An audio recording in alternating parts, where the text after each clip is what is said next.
So kung ano sa dito gitrabaho karon mga kalamlam. So magpinis pa ko kani. Yung mga naglimpyo ni sa pinis kuan sa nigugaw na yang mga butanganan sa headbolt kay natagakan na siya hugaw. Di pwede nga nililimpyuhan kay dili masakto bugot ug wala limpyo. Limpyuhan na siya, kuton ba na siya. Arto rin ni Arto, Mazda Arto. Ang yang kanay problema na overheat. So gikuot na lang dito kay medyo mapiki na yang kahimtang sa iyang kompresyon. So narada yang hido.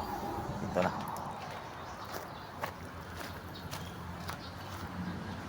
Goods na ni.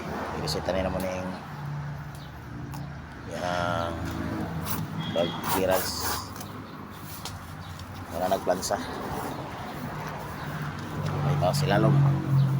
Limpyo sa ihang crankcase para hapsay ang kabutang sa gasket pagtaot pag piston tayo.